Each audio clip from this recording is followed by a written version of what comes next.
appalled by the silence of the international community. The media has decided that the real story was a genocide that didn't happen in Gaza, and they're ignoring a mass massacre that did happen in Tehran and elsewhere. They're on trucks shooting civilians just like in broad daylight. You look at the photo side by side, it looks exactly like October 7th. Hey guys, welcome back. We keep thinking we're going to move on from Iran and cover other topics, yet here we are with another episode to discuss it.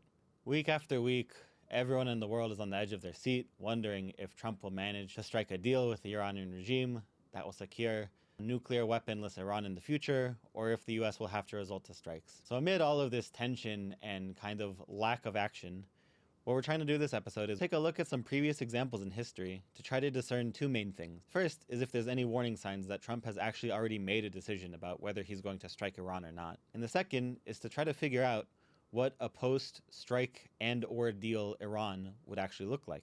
To discuss this, we're joined by author, presidential historian, and regular J-Post contributor, Gil Troy. Gil, thank you for joining us. Honored to be with you. So why don't you start by telling us a little bit about yourself and why we brought you here today? I was born on a hot July. No.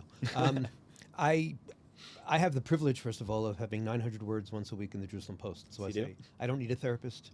I don't need a dog to kick. Not that I would ever kick a dog. But for 900, I have this. And it's, to me, really a sacred space. And it's an opportunity to kind of speak to these amazing readers all over the world, both in Israel and globally, to talk about the burning issues of the day. And I kind of wear two hats. One is I'm an American historian. I call myself a recovering professor from McGill University, given all the insanity that went on there and is going on there. I came here with my wife and 4 kids on sabbatical 17 years ago and never left. So I also, even before that, write about Israel, Zionism, and Jewish identity. So, but I always try to bring that American history background into it when I talk about Jewish and Zionist issues.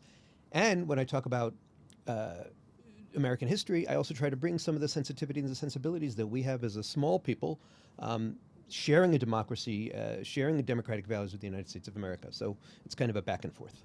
So the two topics, I don't want to say the questions we're going to try to answer because I think it's a little more vague than that, but the two topics I kind of want to explore with you is can we use history to kind of extrapolate and see what's going to happen today or in the future regarding the US and Iran, and also regarding kind of like Israel's role in it in post-October 7th, if that's kind of evolved as well. The protests kind of broke out towards the end of December. Trump said help was on the way. We're now towards the end of February, and the whole world is waiting in suspense. What would you classify as like a historic indicator that suspense is going to turn into action, and have we seen these indicators already?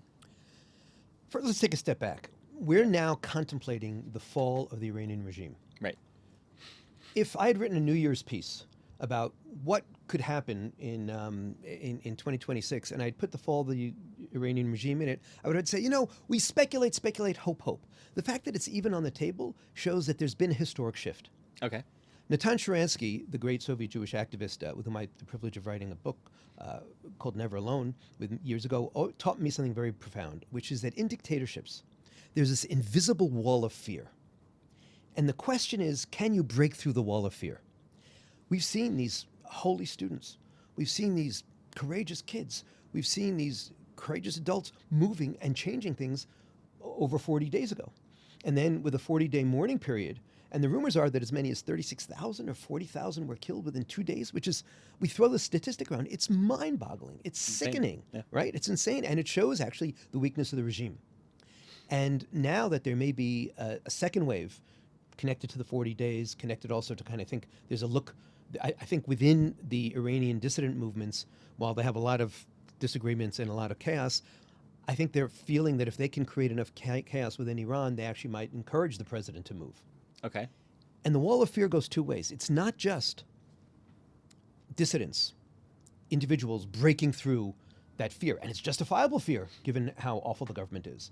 But you also want the security services to stop building that wall and start having a new fear, which is a fear of consequences and a fear of their fellow citizens. Because right now we have a situation where the Iranian regime has raised a small number of people who have no problem murdering their own people, have no problem going into hospitals and saying, oh, you're on an IV, you must have been hurt during the protests, I'm going to shoot you too.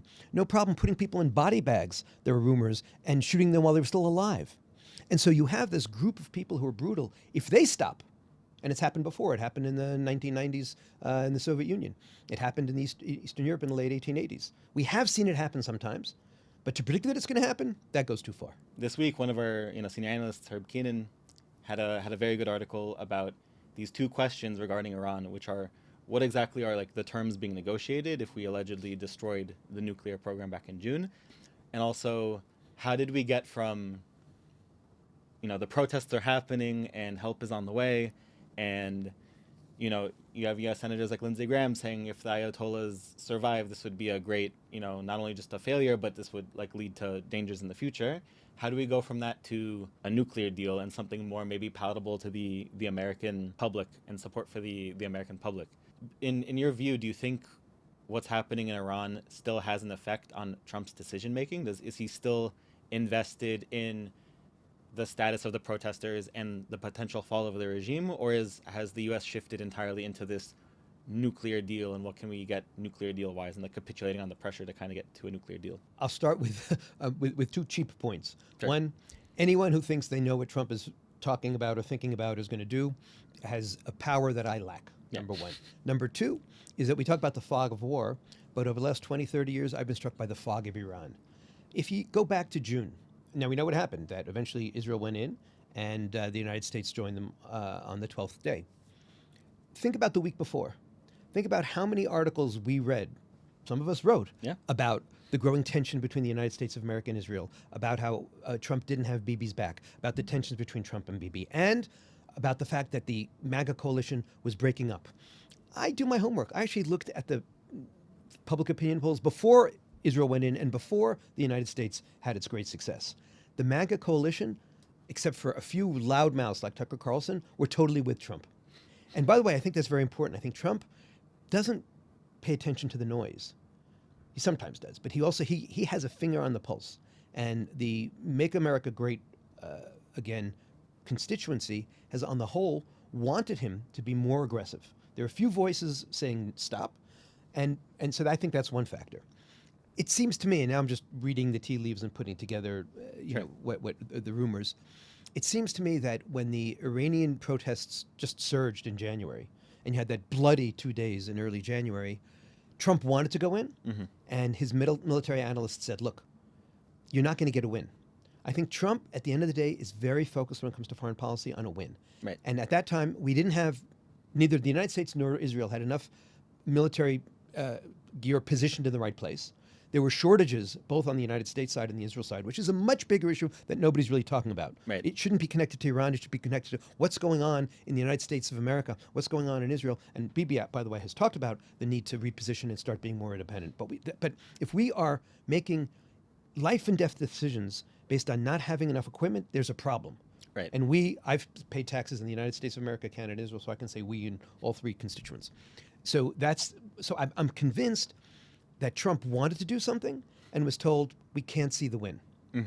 What we've seen since January is a massive insertion of American power into the Middle East, the largest buildup since the Iraq War. Yeah. And so now Recently the F-22s. the F-22s and the Gerald R. Ford, the Abraham, and these are massive armadas. Yeah.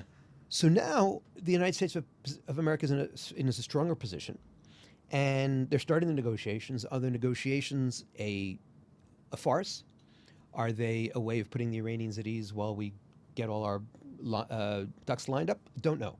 But if the United States of America acts now, it will be a much more effective action than it would have been if it had just been an impulsive action in January. So we have to give Trump, and everybody says, oh, he's always so impulsive, he's so crazy. We have to give him credit for, in this moment, doing his homework and not shooting from the hip. Now let's take another perspective. Barack Obama's great failure. Barack Obama doesn't like to admit failure. He admits that one of the few failures he's actually willing to account for in the presidency was in 2009, when you had the Green Revolution, when you had a revolution in the street. He says he failed to give them the backing they deserved. And at the time, he said he was worried that he didn't want it to look like an American putsch and all that, but fundamentally it was an act of, I think, two things. One is that he had this kind of, in Hebrew we say juk, he had an Iran thing in his head where he kept on thinking that he could negotiate with the mullahs and solve the problem. I think 8 years after his presidency, he realized he hadn't succeeded in the 8 years. I think also he was saying, he was stuck by that somewhat oversimplification from 1953 that the United States and the CIA undermined the Iranian regime. It's a much more complicated story. Right. Iranians undermined the regime with a little bit of CIA help, and so he was, super cautious. Trump doesn't want to be Obama, and Trump, I think, has that And example. that also applies to the terms of the deal. He Right. very much doesn't want He didn't like the JCPOA, the Iranian nuclear deal, for good reasons. He didn't like Obama's failure in 2009 for good reasons. And everybody's also pointing out Obama's failure when he said that if Syria's Assad regime poisoned its own Right, people, the that was a red red line, line. of course. So we now have 3 moments in Obama's presidency where he failed spectacularly. Trump, as you can see, is still running not only against Joe Biden, but against Barack Obama. And so I like to think that this is just going to be a smart, thoughtful, geopolitical, strategic assessment. But I think one of the issues will also be the Obama issue and the Biden issue in the back of Trump's head. I see. And obviously, while it's really impossible to know exactly what Trump is deciding, if we look back throughout history and like similar events, are there any kind of indicators that kind of tip off that a decision has been made and that we should look out for? That, like, looking back, we're like, oh, they actually decided to strike by this point, and this was this was obfuscation, and this was subversion, and this was stalling, and this was that we should at least be on the lookout for. So there are 2 historic tells, and there's one big historic warning light. The 2 historic tells: one, go back to the Persian Gulf War. Mm-hmm. Saddam Hussein of Iraq invades Kuwait. George H.W. Bush says, "This shall not stand." And he makes very, very strong statements. Margaret Thatcher, at the time the Prime Minister of England, calls up George H.W. Bush, the President of the United States, and says, "George, don't go wobbly on us." But he doesn't go in immediately. He does 2 things. One thing that Trump not only hasn't done, but has had the opposite. Bush puts together a coalition of 40 countries, including Arab countries, including Saudi Arabia, and tells Israel, you got to stay out because I have to keep the Arabs in the coalition. So that this will seem to be an international globalist move, even if it's not a UN move. And this is where the first tell comes in. He builds up forces in the Middle East. Mm-hmm. Now, the United States military is not a speedboat. It is a battleship. It's a battleship on steroids. Yeah. It doesn't maneuver quickly and easily. And so there is a certain kind of momentum, a certain kind of logic of war that happens when you tend to amass so much firepower in a certain region. The momentum sometimes takes over. And I hope that Trump will make the decision not based on that momentum, but what happened with the Persian Gulf War was it was very deliberate, and they put the coalition together diplomatically. They moved the firepower militarily. And at the time, by the way, everybody's saying, even Jesse Jackson recently died. He said, you have no idea how many body bags are going to be coming back, and they're going to be filled with black and brown people, and Ted Kennedy was warning, and everybody's warning. And within 100 hours, Iraq fell. Right. So we also should be wary of the news media, which has a tendency, and critics have a tendency to overestimate the powers of others. So that's an example of thoughtful, strategic, deliberate preparation. The second one I mentioned briefly, which is, look at what happened in June. All the misinformation, the disinformation, the slights, the sleight of hands. I will go to my grave, unless I see authoritative proof, convinced that the reason why America went in on day 12 was, with all the back and forth, the first 5-6 hours of Israel's attack on Iran, which was a totally justified attack after all that Iran had done to Israel or tried to do to Israel. But the first 5-6 hours were so successful. And Fox News went so celebratory about that. And it seems that that's what convinced Trump 2 things. One is whatever MAGA voices there were, like Tucker Carlson, ignore them. Mm-hmm. And 2, this is a win. Hey, I want to join that win.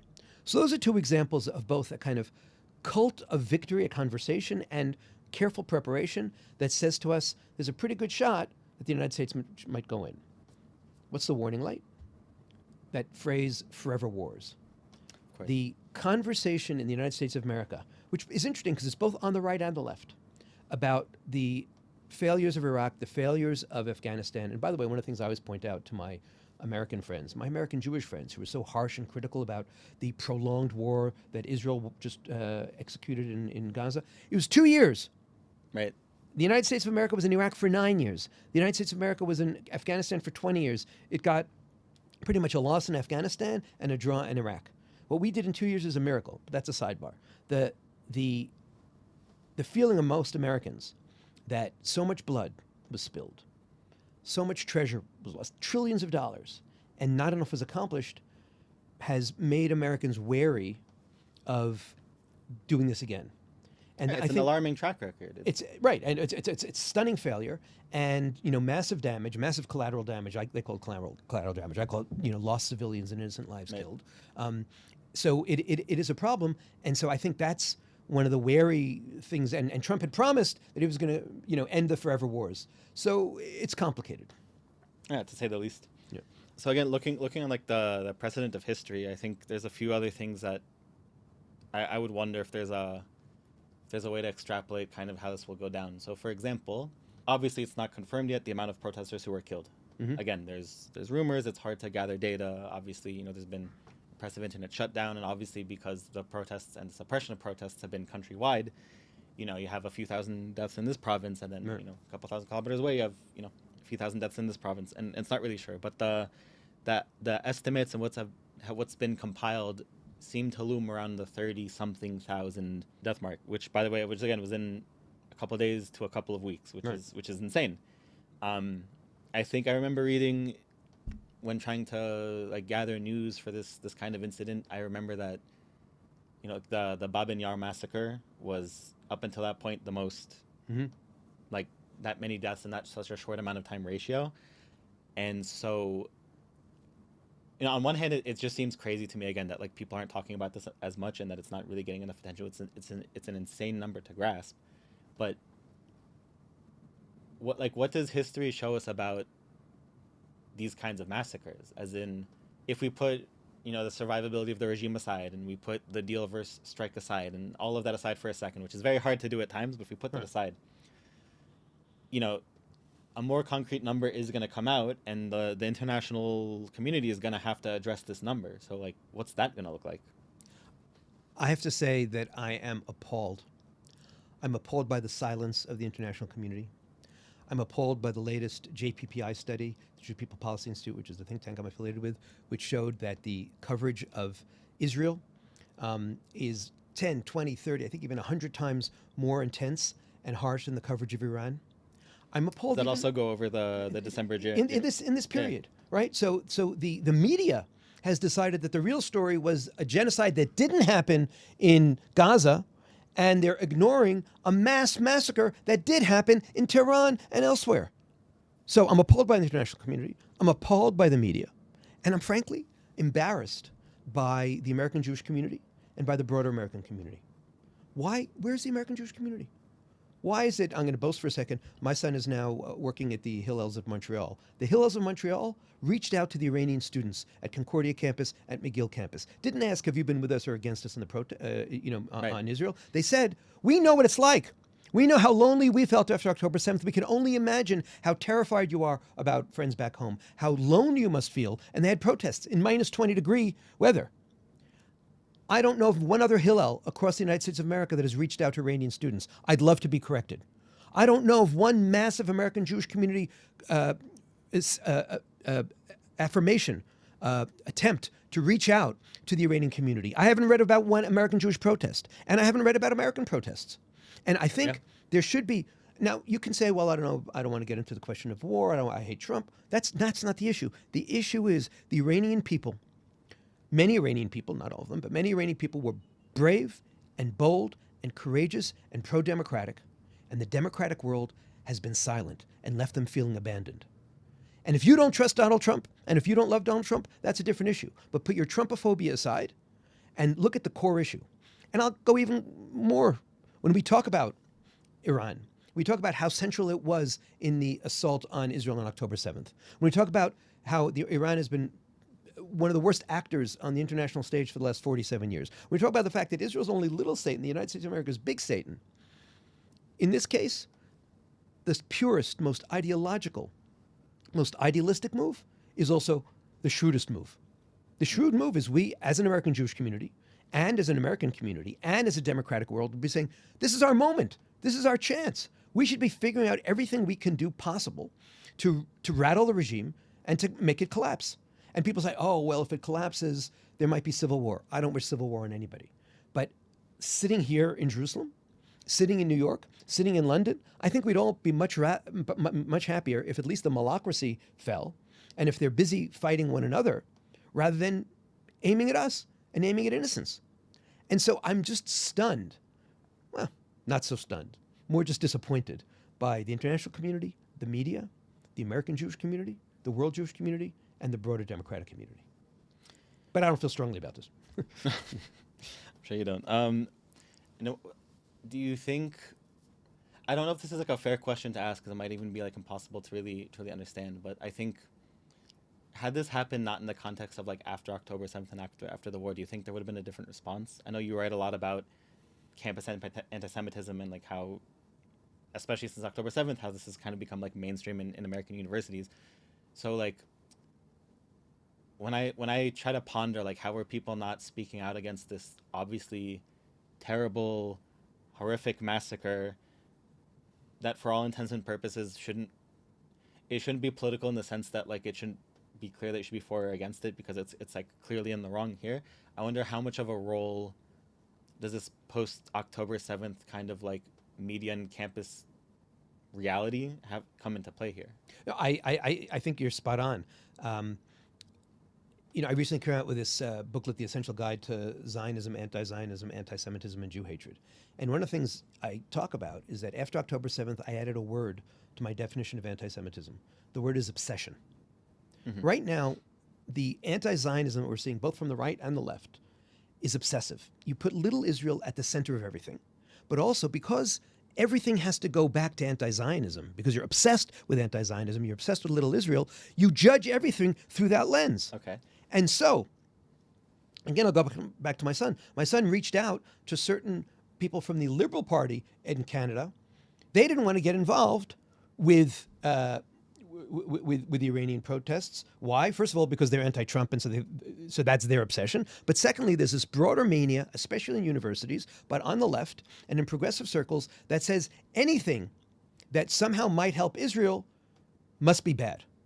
And anything that I can do to undermine Israel, and to a certain extent, among some, undermine the West, must be bad. And so, yeah, the Iranians are not so nice. It's not good to kill 40,000 of your people. We'll put that aside, right? Because fundamentally, they're not as evil as the Zionist regime. And they're not as evil even as the American capitalist regime. And so the degree which, in my own world, right, I'm a case of Arrested Development. I got to university and never left. I love the university world, or at least I love the world that I built or that I was a part of, that's turned. In that world where everything is so obsessively anti-Israel, anti-Jewish, anti-Zionist, and anti-American, the enemy of my enemy is my friend. And the friend of my friend is my... So they look at it one way, so they dilute the evil of the Iranian regime because at least they are the enemy of the evil Zionist regime.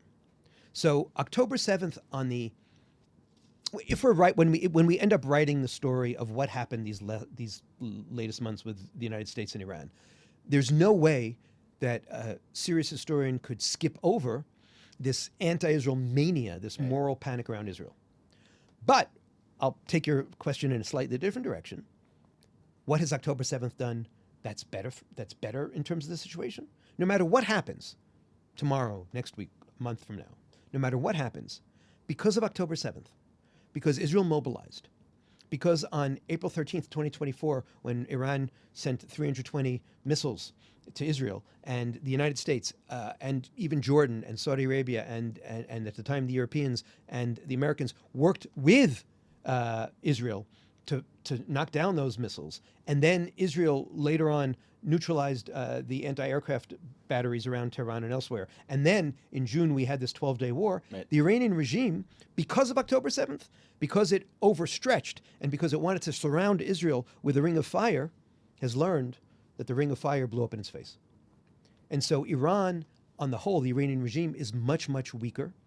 The fear that so many of us and so many analysts had of Iran October 6th is much less. Mm-hmm. And so in the same way that I was talking earlier about that invisible wall of fear that inhibits dissidents, and protesters for good reason because they want their heads to stay connected to their bodies. There also was a certain kind of wall of fear or an aura of invincibility around the Iranian regime, which has been punctured. Right. And that's why we've been having this conversation. And that's why this is a moment of tremendous possibility. And that's why we need people to put their hatred of Trump aside. And we need people to put their critique of Israel aside. And we need them to focus on what would make the world a safer place. And everybody tells me, oh my goodness, I can't believe what a terrible world we're giving to our kids and how awful things are and how things were much better 10 years ago, 20 years ago, 30 years ago. Let me tell you, and I thought this 4 or 5 years ago as well, if I could think of one thing that could improve world peace, it would be the fall of the Iranian regime and the fall of China, but that's an even bigger piece. A new episode, yeah. But by the way, if Iran falls, who are two of the biggest people who show up at its quote-unquote Shiva? Russia and Iran and China. So there are very few reasons to keep this regime intact. And there are many, many reasons for people to go out on the street. There are many, many reasons for us to be as creative as we can diplomatically, militarily, with using all our intelligence to try to pressure this regime, but also existentially to let the Iranian people know they are not alone. I want them to hear it from Israel. I want them to hear it from the Jewish community. I want them to hear it in every major democratic capital. And I should point out there was one mass rally in Germany on Sunday, I think it was. So at least there it was, but many of them were Iranian exiles. And it seems to be the trend that a lot of it is very Iranian so, diaspora. right, we've got to break out of it. So I was in contact through this Montreal initiative with one Iranian exile who just said, thank you. He said, I can't believe you Jews. He said, you have so many enemies and you're turning to us to help us. Thank you. It's the right thing to do, and it's the shrewd thing to do. Yeah. I think another question that I would say is more concerning is that in the hypothetical, again, that Trump gets a deal, and it's a good deal. Like, say for a sec, it's a good deal. Trump gets what he wants. He got the deal. U.S. packs up and leaves. What happens to the protesters? What happens to the regime? I don't know if there's similar incidents in the past that you were familiar with that we kind of see a clear trend of like this signaling post kind of like mission accomplished, we're out. But how would these two sides take this, and what do you think would be like the immediate reaction? Look, again, regime change is really hard on a good day. It's particularly hard to manipulate from afar or to manipulate from the air. Mm-hmm. So we have to, again, have a healthy appreciation of our own limitations. But we do seem to have this kind of perfect storm going on, or as perfect a storm as you can get. And the inside-outside pressure is really important. So what can history show us? History can show us, as I said, the Arab Spring had lots of possibility and very little result. The fall of Libya led to total chaos. We've recently seen the fall of the Assad regime, and that's an interesting one because, on the one hand, I think there are very few people, at least intelligent, enlightened, good people who mourn the fall of the Assad regime. And there are some people who say what's emerging is better, and there are others who are worried. And then you have to go micro, obviously the Druze and Bedouin who've been slaughtered are much less happy than they were under Assad, but that's too micro. The Iranian people, I heard an Iranian exile it happened to be just the day after the Iranian attack. I actually flew to the United States of America because what was amazing was that 15 minutes after the attack was over, the skies opened, and I flew out to Washington, D.C. that day, and I was at this very interesting briefing by pro-Trump national security types. And this is before the Trump 2, but this was at the start of the presidential campaign. And I was just there listening to hear what they had to say. And they pointed out that the two moments when the Iranian regime was weakest in the last 15 years were in 2009 when Obama was president, and then when Biden was president and you had the revolt of the hijabs. Right. And they said the fact that you had a Democratic president each time who had a kind of this weird blind spot toward the evil of Iran, partially because they thought they could trust negotiation, partially because they were distancing themselves a little bit from Israel and maybe wanted a kind of balance between Israel, Iran, and Saudi Arabia in the Middle East, which I think is just a catastrophic error. Partially because they were just distracted or fearful of looking too imperialistic or too, and they were too traumatized by Vietnam, all kinds of. I've been trying to figure out exactly why Democrats are so sort of wobbly, if you will, on the Iranian moral issue here. And they said because those are the two moments, that's why it didn't succeed. And the now again, this was a campaign context, right? They were saying, well, if Trump had been there during those 2 moments of great regime vulnerability, then things would have been different. And at the time, what they were saying, this was an Iranian exile, was very intelligent, was saying she wasn't talking about bombing from the air. She was simply saying pressure economically. Let's talk about sanctions.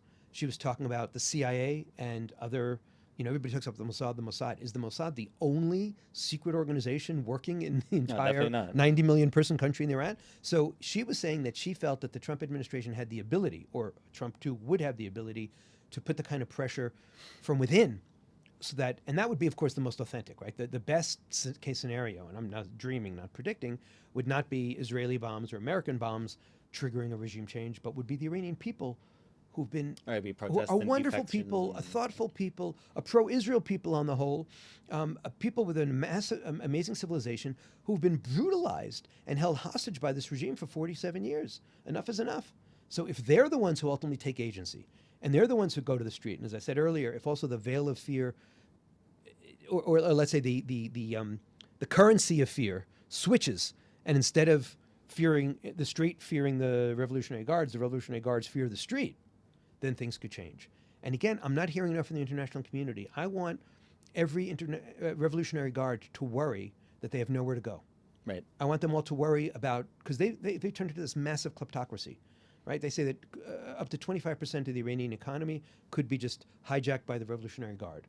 I want them to know that a lot of it's getting siphoned out of the country as we speak. Right, but I want them to know there's going to be seizure of assets. Right. That the revolution, if the day the revolution comes, it doesn't end that day, and they will be pursued to the end of their lives. I want them looking over their shoulders, even just financially about their money, in a way that the Iranian people have been forced to look over their shoulders for now 47 years. So we talk about this, coming from the inside and internal pressure. So recently, I think it was just last night, there was this incident where there was clash between the IGC and MEK fighters. Now, obviously, we don't have all the specifics around it. Trying to get actual specific information out of Iran has been basically impossible, almost always, but especially since December. But the MEK themselves confirmed that 100 or so of their fighters were killed or injured, and that there were also IRGC force members who were killed or injured. We won't get an exact number. So obviously, I think the MEK also has their own interests. I don't think it's necessarily for the best interest of what's for the Iranian people. But I think the fact that a clash like this would happen, so to say, in broad daylight, right, in Tehran, near the main governmental agencies and headquarters, and not just a little shootout where 3 police officers were killed, but we're talking about hundreds of people on both sides getting wounded, is, I think it's the first time in recent years that something of this scale has happened. I could be mistaken, right, but especially it's the first time we've heard about it. Right, and there's the proximity to the capital. So I think, so in regards to that, do you think this is an isolated incident, or is this kind of the stamp that regime collapse is just eventually going to happen if they had the moxie to even do that? So again, it's that veil of fear lowering, right? It's the wall of fear lowering. Because I've never heard anything like this. Right, I've never heard anything. I woke up, I was like, what? And it was supposedly near the supreme leaders, Yeah, it was by all the governmental, right in the center.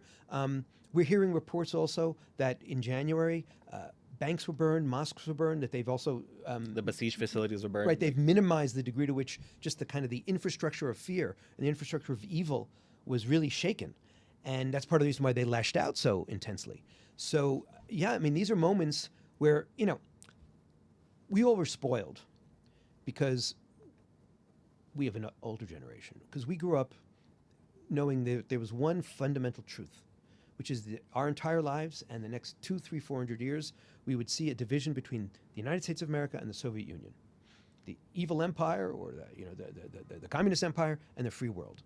And lo and behold, really quite remarkably and quite peacefully between 1989 and 1991, the Soviet Union collapsed, and before that, the Iron Curtain fell, and boom. And so since then, there's been a sort of, those of us who remember that, have this mass fantasy that, regime change is easy. Mm-hmm. And the Arab Spring kind of taught us, and then the forever wars taught us, regime change ain't so easy. Right. So people in my generation, we're all dreaming of an easy Soviet transition, of a Soviet Union type thing, but we're all smart enough, or some of us are smart enough to know that it doesn't come that easy.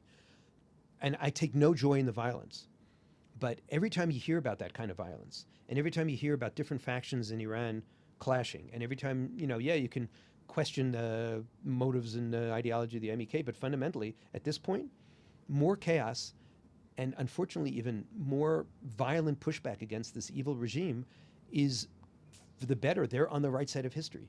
The right side of history would be trying to weaken this awful, evil regime, which, I mean, the way they've abused women, the way they've murdered dissidents, the way they've hung gay people, the homophobia, the sexism, the anti-Semitism, that's the anti-Americanism that's so central to the regime.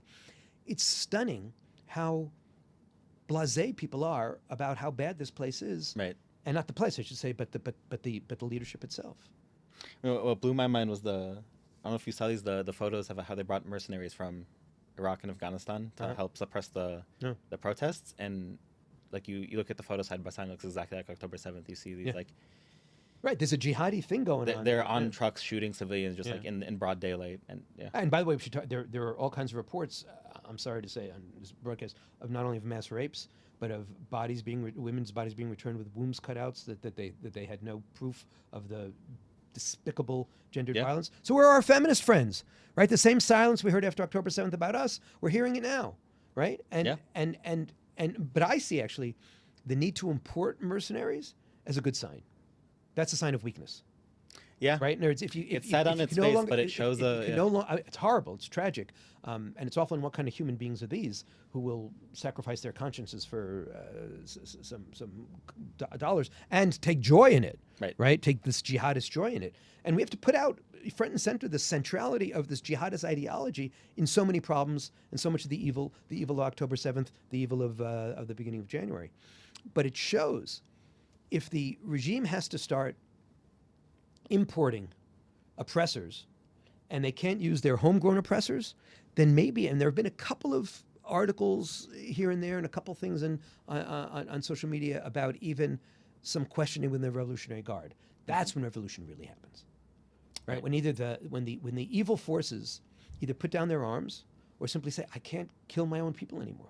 If we look at what's happening in Iran and we look at Trump's thought process or the U.S.'s thought process and all these decisions and implications, and which will ultimately lead to the decision to either strike or not, it pains me to ask this question, but I have to think, it's like, is America's relationship, or even the perceived relationship and unity with Israel, ever a hindering factor in these kinds of situations? And I ask that because to this day, there are people, on the left and the right, who think that like Israel was behind the Iraq War. Like somehow, this was an Israel op, And I mean, we could also go back further than that, but there are these thoughts that any kind of American interventionism is somehow related to a Jew war. Right. And in this case, obviously Israel does have a stake in this because, here in Israel, we're kind of in the splash zone of immediate Iran aggression. So obviously there's like this context here.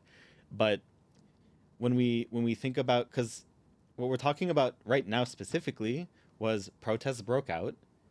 The U.S. said they were going to help, and now the U.S. is kind of trying to force this deal. So Israel isn't even really like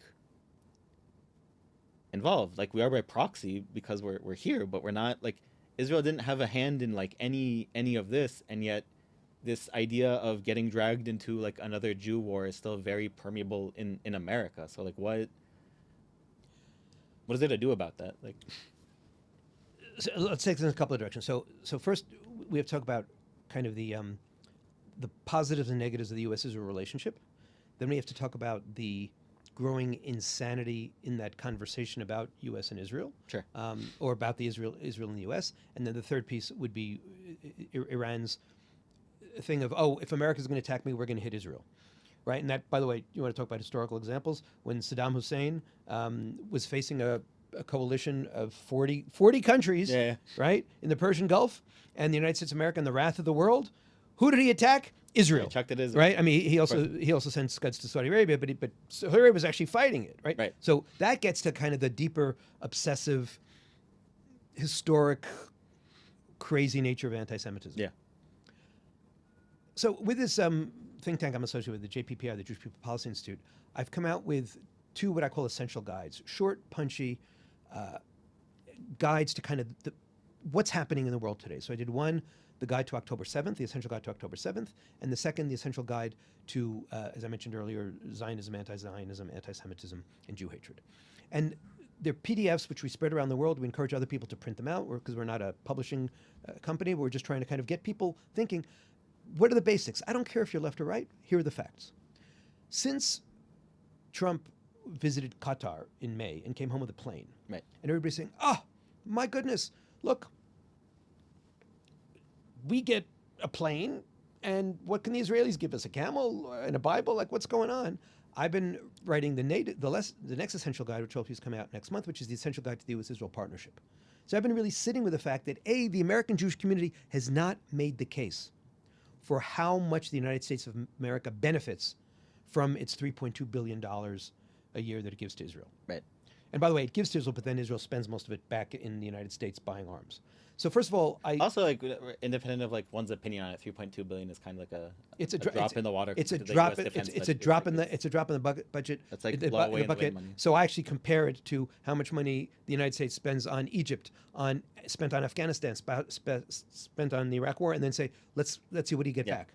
So I'm calling Israel. But again, if those are all Jew wars, then it's all connected. Right. So, but first, I'm trying to. We'll start with Yeah, the yeah. facts, then we'll get to the insanity. Yeah. Right. So the facts are that Israel is both the ROI ally and the DIY ally. It's the return on investment ally. I can't think of an ally, including Great Britain and Germany, that for the minimal amount of money, in true terms. By the way, the United States of America, I looked this up, spends more money on leased office spaces that the federal government doesn't fill than on giving them than the money it gives to Israel. Right. So you could just put it in like the absurdity of the insane federal budget. So Germany, the UK, none of them, for a minimal amount of investment, have benefited the United States of America so much in terms of intelligence. Right. One general calls it worth 5 CIAs. Jesse Helms and Alexander Haig, both of whom were great skeptics in the 1980s, once they actually did a deep dive into the U.S.-Israel relationship, called Israel America's largest aircraft carrier in the Middle East. The intelligence, military, economic, technological, pharma payoffs. The fact that all over the world now, many armies use a bandage, what they call the IZI, named after Israel. The fact that, especially after the Gaza war, people are going to come into emergency rooms in Tulsa, Oklahoma, and Denver, Colorado, not knowing about Israel, but if they have burns, they're going to get a pineapple-based burn treatment, which was perfected in Israel and in the battlefields of Gaza. So, the whole conversation is off. And again, we, in the American Jewish community, I live here in Israel, but again, I've paid taxes elsewhere, have not done enough to make the case of the very specific ways in which Israel is the ROI ally, return on investment, and DIY, do-it-yourself ally. We defend ourselves, right? So there was one day when Trump came in, but that was also defending America against Iranian nukes. But Israel always says, and I think it was a Shimon Peres line, he says, we don't want your bodies, we just want your arms, meaning your armaments. Right. So that's been the exchange. So on the whole, I feel very comfortable by saying that the payoffs continue. Mm-hmm. Second, even right now, where did the F-22s land? Yep. Right here in Israel. Where did I read? Is it the Gerald R. Ford is docking in Haifa? Yeah. Right. The amount of military intelligence cooperation going on in preparation for this Iranian war, which may or may not happen, is extraordinary and is a beautiful example of how Israel helps. So the fact that you go from this very small but incredibly helpful ally to a delusion that A, Israel is a problem and a drain, thank you, Tucker Carlson, and B, that there are all these Jew wars, is obsessive and a mark of true insanity. I call anti-Semitism the most plastic hatred. There was a great historian, Robert Wistrich, who called it the longest hatred because it goes back. It's the most plastic hatred because it's just Mildly, do it. it's moldable, fungible, adaptable, artificial, and often toxic, like plastic. And it's also the Swiss knife hatred. The left needs it, you can pull this dagger out. The right needs it, you can pull that dagger out. It's all useful. And so to connect the Iraq war and even what's going on in Iran, and only say it's about the Jews is insane. And then you see the great insanity. And this is the thing, like the anti-Zionists and these obsessive anti-Semites ultimately parallel the mullahs, right? The language of the mullahs feeds the language of the anti-Zionists and feeds the language of the anti-Semites, and it's one. And that's why, by the way, my recent Jerusalem Post column last week was about warning the American Jewish community not to embrace anti-Zionists, even if they happen to be Jewish. Because anti-Zionism has become an ideology that supports the mullahs, that celebrates October 7th. How far do we have to go in praying to the false God and the voracious God of inclusivity and forget our identity and forget who we are? So I actually think that this story and connecting the dots and blaming Israel for 9/11 and for the Iraq War and for everything that goes on is just part of a long story that's now just been updated. And it's important for us not to give into it and to push back. You see so I don't push back and say, oh, that's not true. I push back and say, oh, look at how good Israel has been for the United States of America. It's a slight move, but it's being less defensive and more celebratory. I'm celebrating the U.S.-Israel partnership. I'm not defending Israel against the lies. Right. But that being said, this pressure and environment still does exist. And obviously you make this case about how first of all, I don't know how much the American Jewish community is actually fully aware of the benefits of the relationship to the depth, which is... Because the book hasn't come out yet, right? Which is obviously why you guys are publishing your PDFs, but... No, but that's crazy, but, right? No, absolutely, but... They shouldn't need me. Of course they should, but that aside, the fact is that it still exists, and it still is something that has an effect on the public. It has an effect on lawmakers, it has an effect on decision makers. So I'm not saying that America and Israel obviously have to absolutely pivot away from each other in order to quell this toxic environment. The question there's still a question of how much is it affecting decision making right now, and if there's still any strategic things for example, I think I was talking to Herb about this. Just there's a question of does the American government, no matter the administration, really drive enough how threatening Iran is to America and how any action against Iran is in America's interest as well? Because I feel like that only comes up in the context of Israel, and it's usually only Bibi saying it. So it's so it's still there. So how is it affecting it, and what can they do, at least in the meantime, despite obviously dispelling all this craziness? Right. So the long-term response is that we need more education, more identity building, both within the Jewish community and in America. America needs to turn away from its insane right-wing obsessions about how America is deteriorated, and its insane left-wing woke obsessions to shorthand, and go back to rebuilding a center of pride, a center of strength, a center of believing in truth and having trust. Without trust and truth, it's very hard to have a functional democracy. But that's, that's the bigger issue. And I would also like to point out for context, if we understand, a lot of times people forget this because so much has happened throughout the war. Right. I remember a few months after October 7th, there was, it almost went viral, the letter from Osama. Mm-hmm. Do you remember this? Right, yeah. So just contextually, that's where we're at. And I don't think we've recovered since. So I think that... So that's the thing, it hangs like a cloud over almost everything that happens. And so you're right, much as we want to bypass it and ignore it and mock it, as we should, much as really there's going to be a fascinating book to be written about the Democratic blind spot about Iran, which is part of a broader American blind spot, but it was particularly, you felt it particularly in the Democratic administrations. Right, and we ourselves only point out the big Satan thing in the context of little Satan, right? But we rarely say, really sit with the fact that this is a country that is catalyzed, that is addicted, that is fueled on its constant anti-Americanism. Isn't that a problem? There are 2 individuals currently in jail over Iranian assassination attempts on Trump. I think it's 2. Yeah. And no one talks about that anymore. Right, and there are rumors of Iranian hit squads that have gone to other people who've criticized Iran, and just crazy stuff happens because this regime is evil. Yeah. Right, and there is good and evil in the world, but so that's the kind of the broader context that needs to be changed. You're absolutely right that especially since October 7th, but this has been building for decades, is that that cloud hangs, and it affects American policymakers. So you could see it, I think, if you were to write a book about the back and forth between Bibi and both the Biden teams and the Trump teams in the 2.5 years of the 843 days, let's say, between October 7th and Ron Gavili's return, you'd see it. So sometimes it comes just from the extreme lunatic right of Tucker Carlson or the left of AOC, but it enters the bloodstream. And that's the genius, the evil genius of Goebbels' big lies, right? The big lie just becomes sort of repeated again and again and again, and it becomes mainstreamed. Yeah. And I see, I'm sorry to say, too many American Jewish friends absorbing it or echoing it, or at least parts of it. And you're right, it enters into the sanctums, the inner sanctums of the State Department and the Oval Office. And they have to deal with it. And they have to deal with it. Their constituents. And you deal with it when Tucker Carlson is shouting in your face. But the scarier part is when it's just sort of there and you're not noticing it. And it just sort of it just puts a level of ugliness on the Israel brand. And that's why, all these UN resolutions against Israel, the European resolutions for a Palestinian state, the Canadian betrayal of Israel hurts, right? On one level, Israel's doing fine.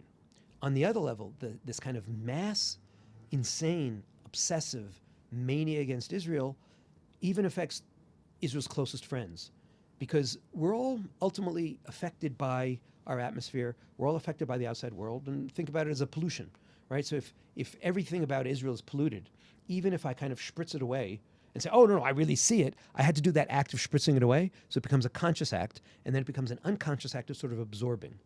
And there's also always this weird thing I've seen for decades now. When Israel's accused of so many crimes, even the good American people who are mildly pro-Israel go, where there's smoke, there's fire. If they're accused of so much, okay, maybe they're not apartheid, maybe they're not genocidal, but there's got to be something wrong with them. Why do so many people hate them? We are implicated by the evil of our enemies. I'll go even crazier. You saw this on October 7th. The evil of Hamas on that day and of the Gazan rampagers had many good people saying, wow, what would it take for me to be so awful? What would it take for me to be so aggressive? And that leads them sometimes to say, well, Israel must have done something wrong, as opposed to Israel withdrew from every last inch of sand, every grain of sand in Gaza. What more could we have done? And it's ultimately on Hamas. And that's part of the reason why I wrote these essential guides, to at least get the facts. You want to talk about two-state solution, fine. But acknowledge that Israel, both during the Oslo peace process and during the Gaza disengagement, tried to create new conditions. And Israel wasn't perfect, but the opposition was perfectly awful and perfectly evil. Let's get the facts, and then we can argue. And I do want to highlight, especially like what we brought up at the beginning, which is that the fact that this conversation is even taking place. Right. Again, it's right. I don't know. Especially after October 7th, I feel like the news just kind of like we're so jaded from historic events that we just kind of take them for granted. Yeah. But again, this is a conversation that 2 years ago, no one ever expected to happen, and now we're kind of spoiled in that we're like, oh, which way is it going to happen? And for all the damage that Iran could unleash, it's much less than it could have. Absolutely. And it's a weakened, and we've seen that it's much more of a paper tiger. And so I don't minimize the damage that they've done. I don't minimize and disrespect anybody's fear. But I also, from the outside, want to say that we are stronger. We're on this issue much more united than ever before. And we've done some really good stuff in terms of limiting the Iranian regime, which is an evil regime. And we should be proud as Israelis, and we should be proud as Americans. Absolutely. So, yeah, and I'm glad that, like, it's really interesting to see like how the historical lens can actually help understand things. When I think there's just too much information coming out all the time. Too many people are just saying things all the time that you just can't really So I think this really helps clear the smoke on a lot of things. Really lets you like sift through the noise. So, yeah, great, awesome. So thank you for coming, and thanks for I hope that someone will take something out of this in a more clear-headed, direct way than everything that's going on in the noise that's surrounding this whole topic. Fantastic. Thank you. Thank you. And with all that brings us to the end of our episode. Obviously, that was a lot to take in, but I hope that y'all have learned something, or at least thinking about this conflict through a different lens. For me, I enjoyed it. I thought it was interesting. It was a bit different than the format that we usually have. So let us know what you think, and we'll see you next week. And in the meantime, be sure to keep up to date with all of the latest in Israel and regarding Iran at jpost.com.